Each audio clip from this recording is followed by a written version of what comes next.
Thanks, Peter. And let's just set the context for this morning. We did have a number of conversations with Neil throughout the week. We were originally going to bring him in via a Microsoft Teams call, so have him remotely, but sadly he's not feeling too good. So yeah, the decision was taken that I would be the replacement.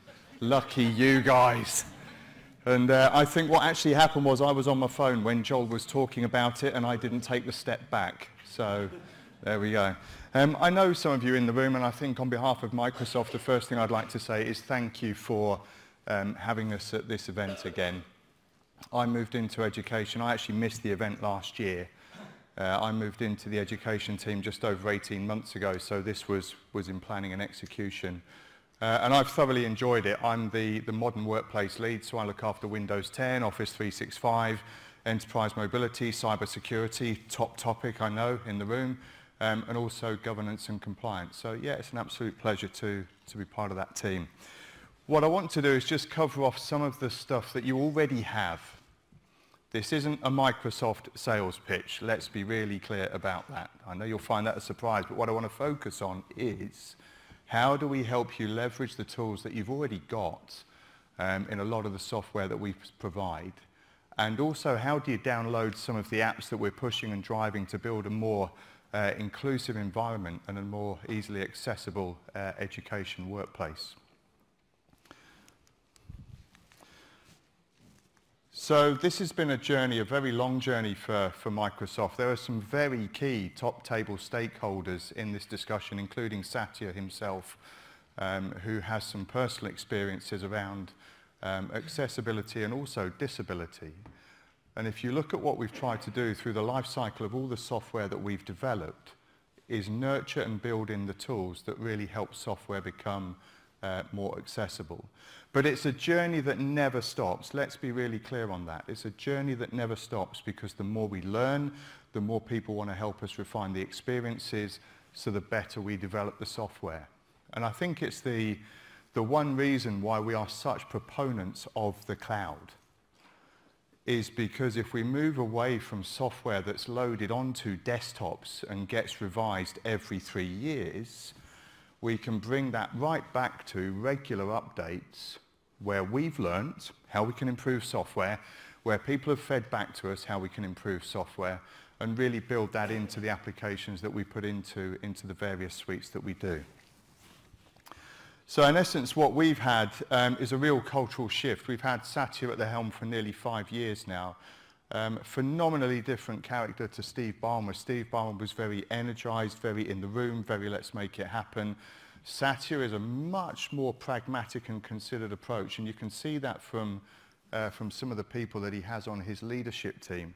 And what they've done is really taken the DNA in the company and focused more on the outcomes and the experiences that people have at Microsoft, instead of actually developing just the software. So let me give you an example. I just played around with Windows a couple of months ago and I changed the color of the background. Unbeknown to me, I have a slight color blindness. Didn't really notice it, but now I've sort of picked it out. It helps me deal with some of the challenges that I have looking at colors on the screen. Nice simple setting in Windows 10. Also, if we then look at how we go into a meeting, how do we help everyone in that meeting have the same experience? I sat with someone the other day and I had a 2-piece headset on and said to them, just listen to this. Unbeknown to me, that person was deaf in one ear. So one of the things that we did was just went into the Windows 10 setting, right-click, set mono, and it comes through the ear which they choose. So it's all these simple little bits which can add, and dare I say it, transform someone's experience of technology. Something that simple, that small, can have a really massive impact. We also look at a couple of things. You know, if you look at the culture that we've developed, if you look at the products and how the roadmaps are very much aligned to driving the experiences and the interaction with the software as opposed to the actual outcome, then the next piece has got to look at how we use artificial intelligence. How do we use AI to build out some really deep experiences that ease the pressure on someone so they don't feel excluded, they feel really included, and they feel included because the interface that they're presented with is tailored to their requirements. So in essence, what we've started to look at is how do we hire talent into Microsoft? How do we remove every stigma, every preconception, every single piece of historic recruiting criteria and absolutely flatten the playing field that says we want the right people working in Microsoft?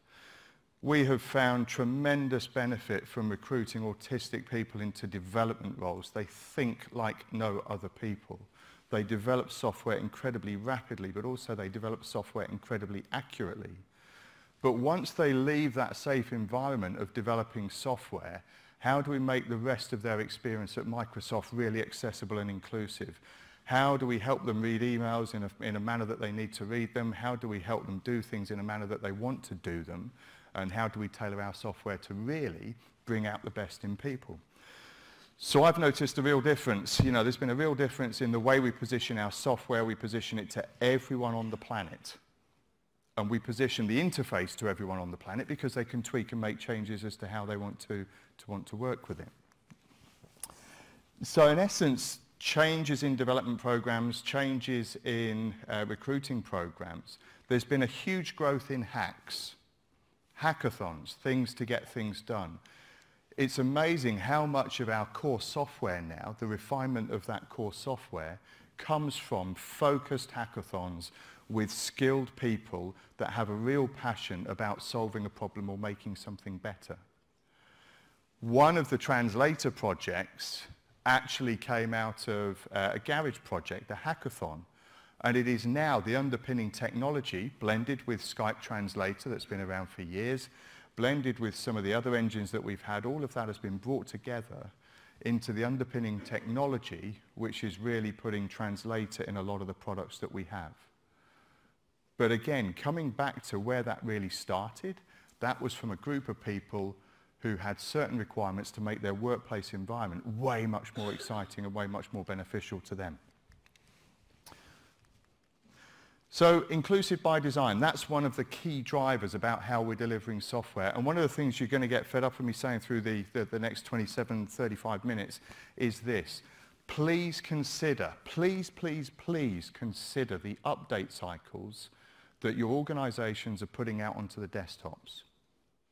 We put new features into the software on a regular basis, on a monthly basis.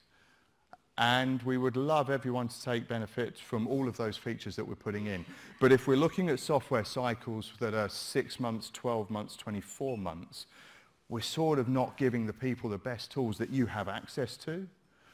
So, you know, just a little thing there, sorry, a little nudge from me just to say, please let's work out how we can keep the update cycles going on a regular basis. If we then look at resources, I want to delve a bit on some of the programs that we're involved in, some of the websites that we provide access to. I joined the accessibility leadership team about 9 months ago representing education. So we have representatives from Cindy Rose, through her leadership team, the different portions of Microsoft, and we get together and we discuss how we can promote all of the free stuff that we put into the software which help make the experiences much better. I'm incredibly proud to say that the UK is a leader in this space. We have 68 accessibility champions across Microsoft. To give you an idea, there's another education event today that's being run by a colleague of mine, Paul Morrison. Paul will present the same type of story. It's a bit more of an interactive session to 200 people. Over the next week, there'll be another 5 workshops which will have 50, 60 people in it. My promise to you is that this message is at the DNA to what we put into meetings, into presentations, and into workshops with our customers. So some of the resources that we have, we've got a tremendous accessibility site. Please use Google, Bing, other search engines. I can send you the URLs. They're just as easy to find. But in essence, an accessibility site which goes through the approach that we're taking to accessibility, so from product development, from training tools and training videos, right through to cultural change. How do we go through an organization and build teams of people that are really going to nurture cultural change? If we then look at an inclusive hiring site, we put in best practice. What have we learned from the journey that we've been on to really make accessibility and inclusivity one of the things that we're really passionate about? Disability inclusion as well. You know, we've got some sways. That's just an extract from a sway, which gives a whole list of the way in which we've approached this and the way in which we've put tools into market which can help people review how they do things, and maybe we can learn from each other and make that experience way better. If we then look at product features, one of the most exciting videos I would ask you to look for is around Soundscape. Soundscape is a project that was actually done in the UK by one of our developers who's blind, and he effectively walked down Reading High Street, and what happens now is that through an earpiece he can hear all of the shops and all of the locations that he's walking past. So he's got the guide dog does everything that the guide dog does, but at a software level it's now becoming a three-dimensional experience. The guide dog is obviously taking him down the street, but from a presence awareness aspect, then he can hear the shops that he's walking past, have them spoken to him. One of the things that, that caught me by surprise, excuse me, is if you've ever seen me present before, you will know that I talk about my dogs, and Barnaby. I was out with Barnaby a couple of weeks ago, walked past a couple of golden retrievers. They were guide dogs. They were on holiday from London. One of the things that I completely not appreciated is that at that level in London, that's a really busy world. That's a very, very busy world. And guide dogs have to be given holidays on a regular basis. So if you now look at this, you start to say, how can we blend the experience of software with the experience of traditional enrichment and drive a much better experience, not only at a disability level, but also at an accessibility level as well. So a couple of things that I'd really love to promote, something that people don't know about. We have the Digital Answer Desk, EDAD, and that is a group of people that are on hand 24 hours a day to answer questions about Microsoft software, operating systems, technical issues from I can't connect to my broadband, my Windows 10 software hasn't updated, I've pressed a button and now I can't do something, can you help me? So they're on hand 24 hours a day. And the other thing is called Be My Eyes. So Be My Eyes is the ability to have some support around visual impairment. Again, just another program that we invest in on an annual basis. If we look at how we develop products, many of you in the room, because your teams will use this already, use something called user voice. And I'm a really passionate proponent of user voice, but I want to improve the way in which we use it. User voice is the way in which you tell us what we need to do with the product. And I'll give you a live example. We killed off, many of you will know about this, we killed off the development for Microsoft Teams Linux desktop client. Caused a bit of uproar. I had a bit of passionate feedback from you as a community, which was very useful. The reason why it was killed off was it had 245 votes. Compared to some of the other developments that we do that have nearly 1,000 votes, then you can see how that may get deprioritized. One of the things that I'm really passionate about how we refine the way in which we use user voice is to put the number of people that are impacted. So as well as your organizational number, which will amount to one individual organization, if we know that certain features are going to impact 200, 300, 500 people, please encourage anyone from your organizations that use this feedback loop to tell us how many people are impacted. Because the output of that is exactly what we've done with the Linux client. It has now come back onto the product roadmap and is being developed. So again, as we look at these features, we really do want to hear from you via this feedback loop about how we can start to improve the functionality and the features at an accessibility level. So effectively, some of the things that we're looking at that we build into the software on a daily basis, how does Windows as a core platform enrich a desktop interface? How does Office make that experience better at an application level? But some of the things I want to really touch on are the couple of programs that I know that you guys are involved in as well. When I looked this morning, I went onto the government website. I was sitting down in Pretz for half an hour, just finishing off a couple of bits. Went onto the Disability Confident website, and there's nearly 100 of us throughout the HE community that are already registered and stakeholders in Disability Confident. We're currently going through an audit process to move us up to a leader in that team. We've run a couple of events. We run over in London and in Wales. And one of the things that I'm really keen that we do as the accessibility lead is start to team up with you around the teams in your organisations which are focusing on these events and raising this awareness about what software can do for them. Something very, very simple, very different conversation. I was in one of the universities in the south, and bless her, a young lady was almost in tears about how the fact that she couldn't get into the building. All it was that she couldn't see below this sort of level, so the steps were actually really bad for her. And there was no ramp to then come in through the other way, and there were no signposts to point her to the side of the building to come in through the accessibility entrance. Now, I took that and thought, crikey, if she's having that experience, what's she going to be like with our software? Is she going to have to hold the device much higher?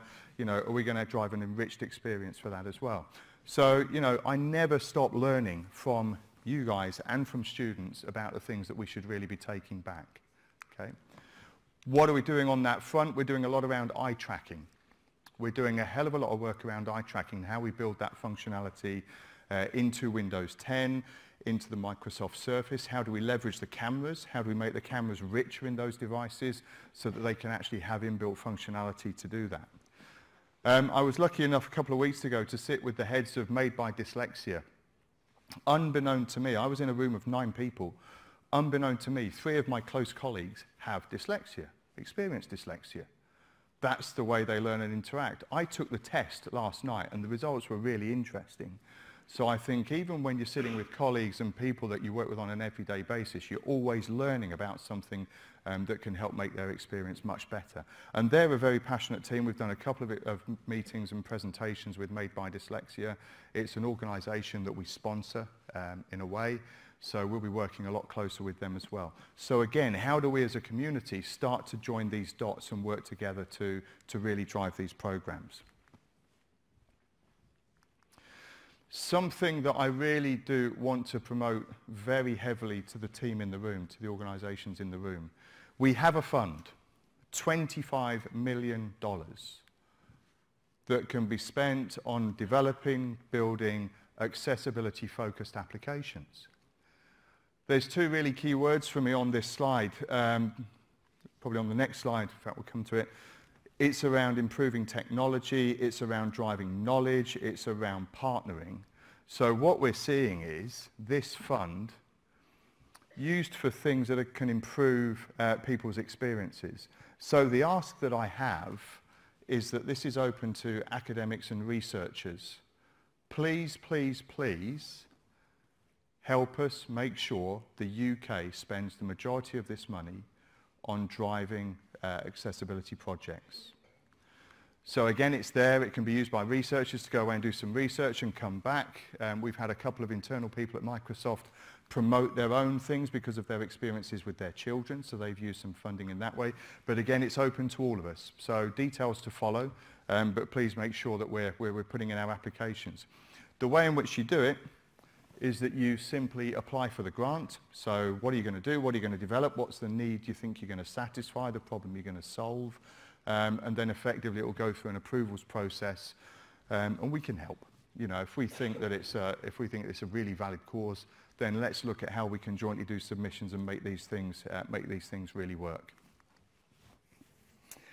Start to dive down into the products a bit. So Windows 10, we are now coming up to the launch of 1903, which is the 2019 version, March release, so the first version of this 12-month cycle.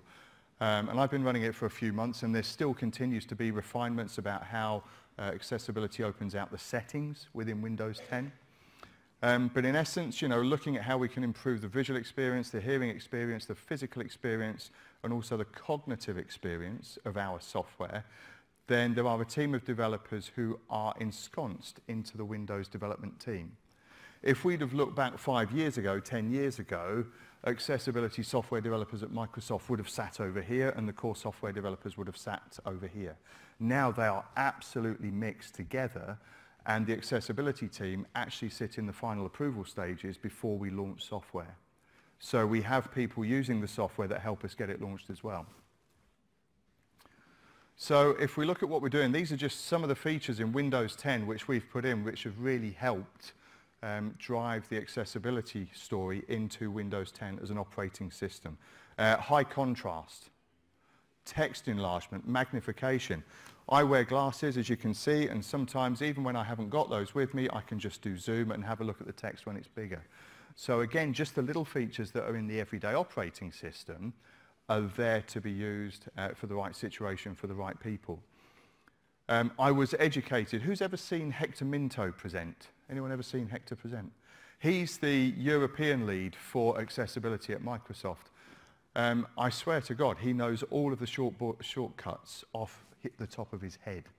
But again, there's a whole list of shortcuts, keyboard cuts, which can help people access the features and improve their experience with the Windows 10 software. Dictation is a favorite one of mine. We're going to explore that a little bit later as we go through. But in essence, if we look at how you access these features, they're really simple. Bottom left, Windows 10, type in Windows settings, and it will bring back this screen. And then as you will see, there's a number of selections that you'll be familiar with.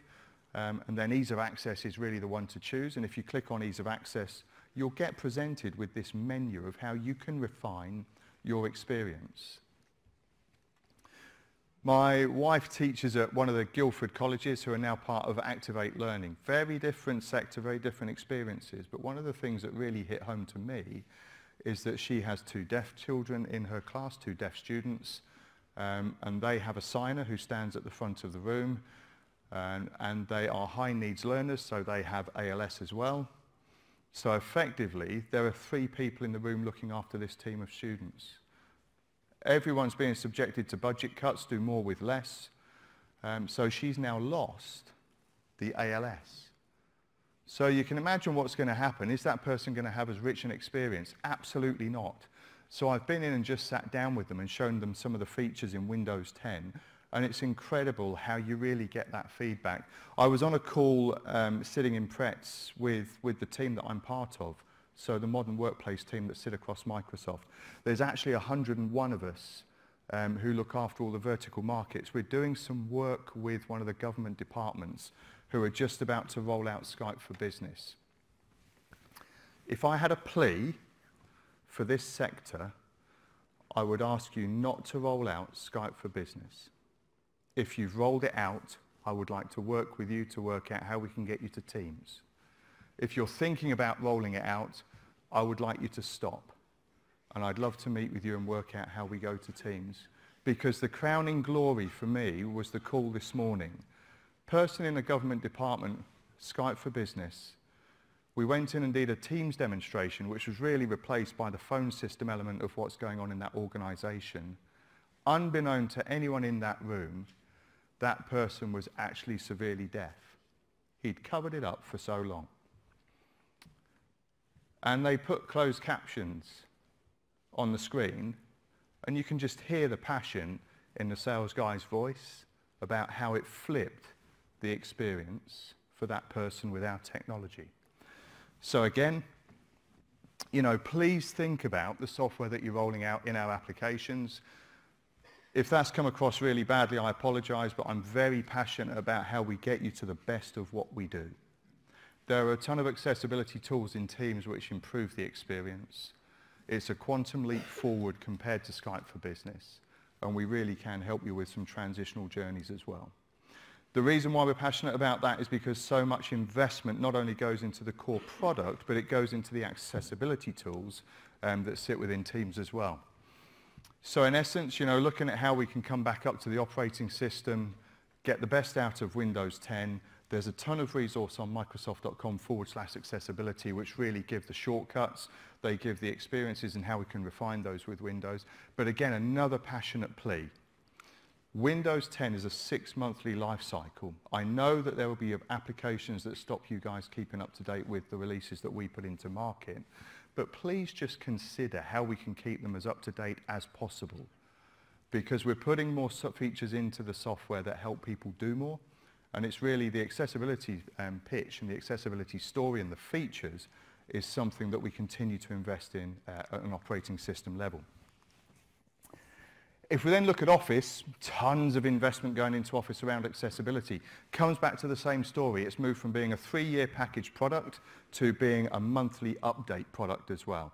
So again, sorry to put more pressure on you with an hour and a half of the conference to go. Please just think about how we keep software up to date, because that's a really great way of using what we do. This is one view. So again, you know, I can improve the view. I can change the size of the font. I can change the color of the font. I can change the background. I can do all of these in standard product. This is no revenue benefit to Microsoft at all. We're not going to come and ask you for more money to use these features. They are built into the core product. Going back to the Teams discussion, I'm showing you this as a feature of Microsoft Word. The same feature has been lifted and put into Microsoft Teams as well. So if you look at the Office product and how we're improving the experience with the applications and tailored to the person, then again, we can do this through the Microsoft Teams user interface as well. Narrowing down the field of vision to 1 line, 3 lines, or 5 lines, refining the background color to tailor the experience. So again, all 3 tools which can help improve the experience that people have with our product.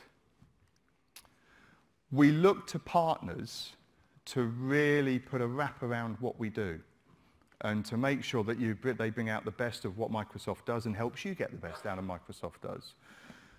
But one of the things I'd ask you to consider is how much can you do internally? Again, on the same call this morning, I heard a chunk of feedback that customers are starting to insource.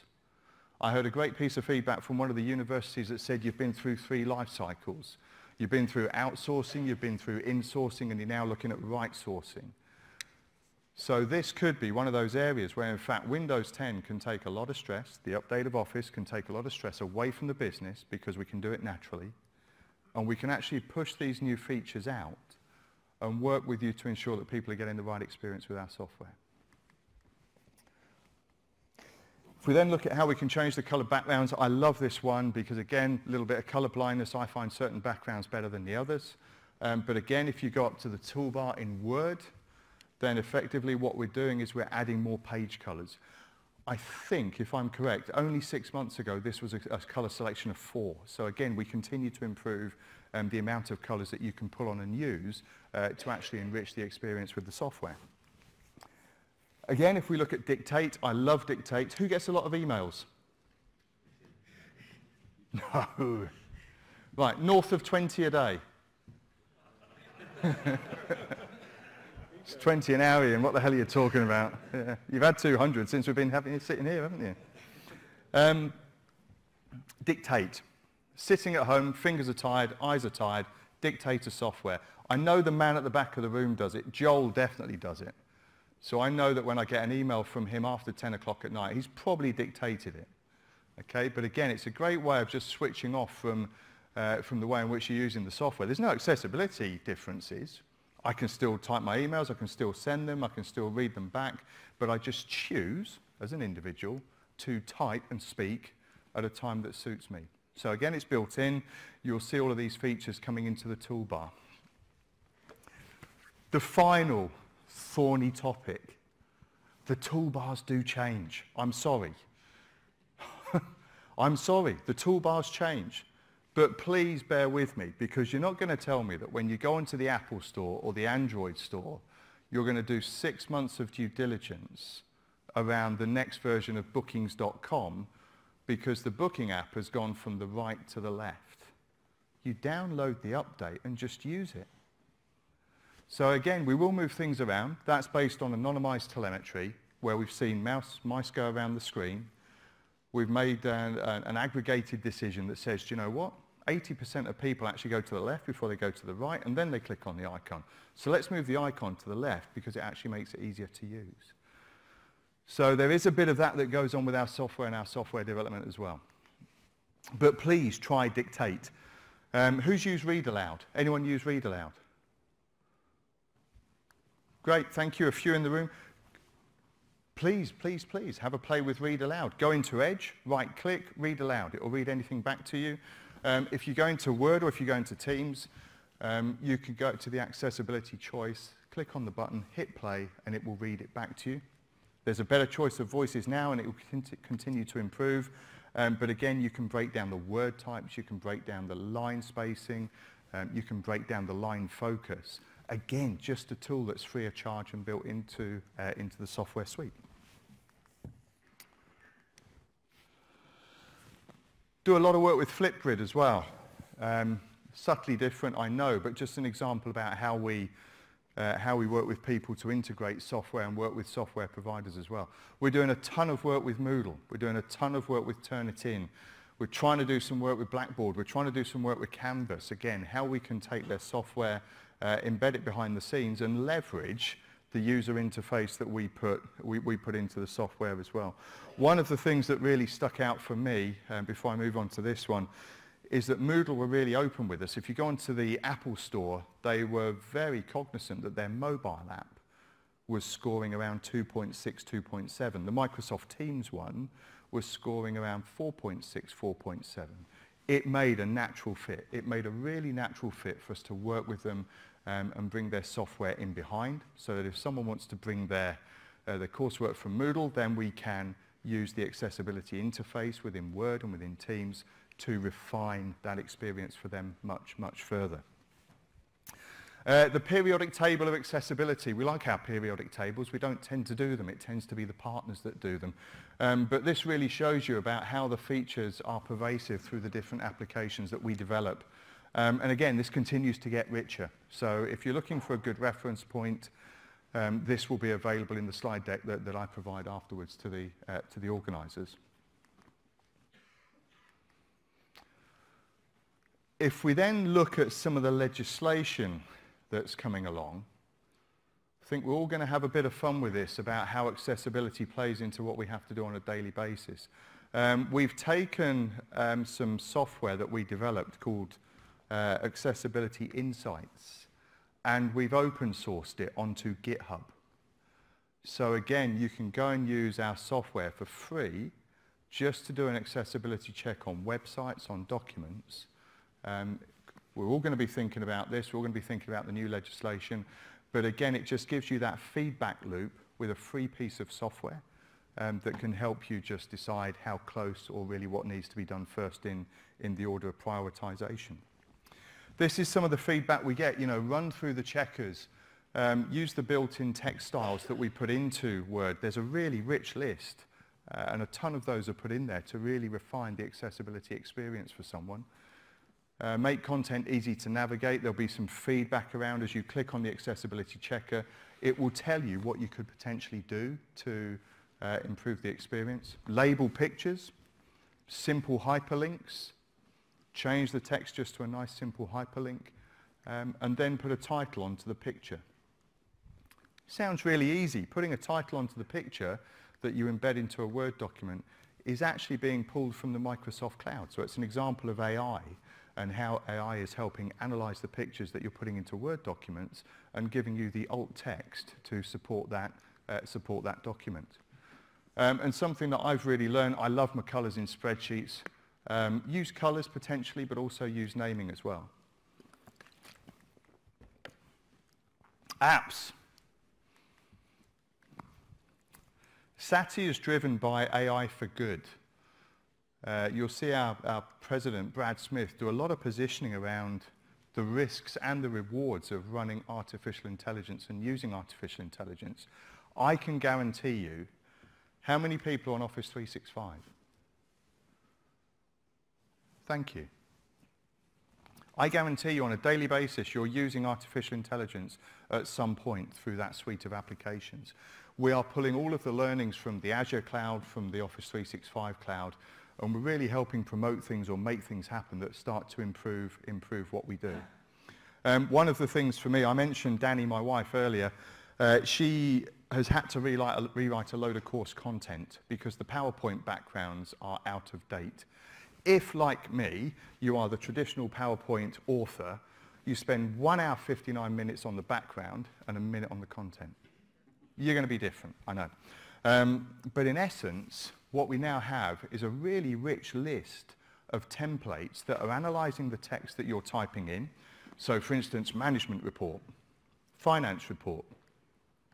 And it will go away to the internet, to our sites, and it will pull down some templates and recommend templates. So if you feel like going off-piste, if you don't want to adhere to university guidelines, or you just feel that you want to do something different, or even enrich the university guidelines, then again, as you're building the content, we're using AI to help you improve that experience. I said I wasn't going to do it, but I am going to do it again. I do apologise. Keep Office up to date, because all of those new features get pulled through as you do the updates. This is my iPhone. So these are some of the apps that I'm running. So I'm running Soundscape, I'm running Stream. We are very lucky. We recruited a guy called Aaron Pryor, who was the head of accessibility at Essex County Council. And I did a webinar with him. So nice and simple. Couldn't resist it. That is Barnaby with a head torch on. I was out walking the other night watching the video that I recorded with Aaron. So again, we use Teams to record the conversation. We use closed captions, which I think you can see just below the picture of his slide. And then whilst I was out walking Barnaby, who was wearing the head torch because it was dark, I was literally just watching the streamed video on my phone. We are passionately trying to democratize more software so that we can help you take cost out of your organizations. By using Stream, which is built into Office 365, which has accessibility tools built into it, so there's no funding opportunity here for Microsoft. We just want to help you use more of Office 365 and these inbuilt tools. We are even seeing universities question the need for lecture capture. Can we use Stream? Can we just record it and make it available? Can we overlay Power BI on top of it to run analytics? But at the top level, closed captions is there so that the minute you record the conversation, then effectively we will add the speech, the text to that. One of the things that's really strong for me is that all of this comes from the Azure cloud. So all of these improvements, all of these benefits are being pulled from the Microsoft cloud, for the Azure one, and they're being dovetailed into the applications that are running in the Office 365 cloud as well. So in essence, if you look at how Satya talks about things, he talks about AI being inclusive design, using things like right-click, read aloud, using closed captions in Stream, but again, all of the standard stuff that's available to you as organizations. Been through that one, we won't do that again. One of my favorites, Translator. This, let's go through, we can use the next one actually, I think it's better. This is a training course from Redmond, Microsoft Redmond, US. Look how many people are using their mobile phones. Okay? The guy at the front of the screen is talking in American English. The people at the front of the room are from our Chinese organization and our APAC organization. They're using and testing Translator to have the transcript of what he's saying delivered back to them in their native language. Free application. Microsoft.com, sorry, aka.ms/PowerPoint Translator. Again, it's a free tool. It's something that can enrich the experience of students when they're in class. And again, dare I say it, free of charge. Close-up, subtly different experience, but again, you can have it read back to you if you've got a headset on, or have the text just delivered to the screen and viewed. If we then look at what we're trying to do, we're just trying to make the environment really safe and a rich experience so people want to stay engaged, so they don't go off-piste. You know, I listen to some of the stories that Danny comes home with, and at the front end, education is a really tough job, and they want to have a really rich experience. So by using the tools and leveraging these, you really do drive a much deeper a story with getting those people engaged in the content. A couple of things just to call out finally as we bring this to a close. Please start to look at the accessibility checkers that are in the documents. This is coming up hard and fast as GDPR did. I think we did really well. We got 51 minutes in and we didn't mention GDPR, which is a good thing. But again, these accessibility tools are there for you to use. They're free of charge. They're built into the applications. Alt text on pictures. Accessibility checker, just going through what you've been using, just making sure that the presentation that you put together is up to an accessible standard. If not, it will make proactive recommendations about what you need to do. And then last but not least, I'll just bring this right to a close now with a couple of minutes to go. This really is the power of working with one of the 3 hyperscale cloud providers. With Office 365 and with the Azure Cloud, we're pulling those tools together and we're really starting to promote them out as being accessibility tools that are delivered in all of the applications. And with a couple of minutes to go, I'm going to bring it to a close in case any of you want to ask questions before we finish. But again, thanks for the time this morning and thanks for having us at the uSISA event.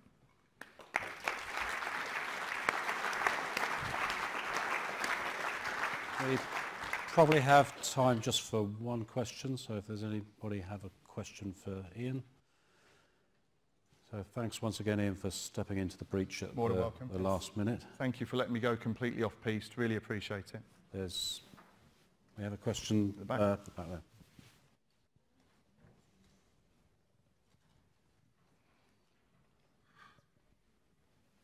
Thanks very much, Ian. You mentioned the menus moving around. One of the complaints that I get from our users is increased click time, increased number of clicks to do basic tasks as Office gets updated each time. What can one do to help address this, particularly when one gets irate emails from users saying that something that they do regularly 100 times a week has now got 3 clicks in it and it used to only have 1? Set up a call, ianwool@microsoft.com. I would like to hear that actually. I hadn't actually heard that we'd made things worse. So again, if we can get a live example, love to do a Teams call with one of your people just to get some feedback and then we can channel that through. Okay, we certainly shouldn't be making things worse. Okay, good feedback, thank you. I think we'll then just draw things to a close. Thanks You very much, Ian. Yep, thank you. And thank Ian again.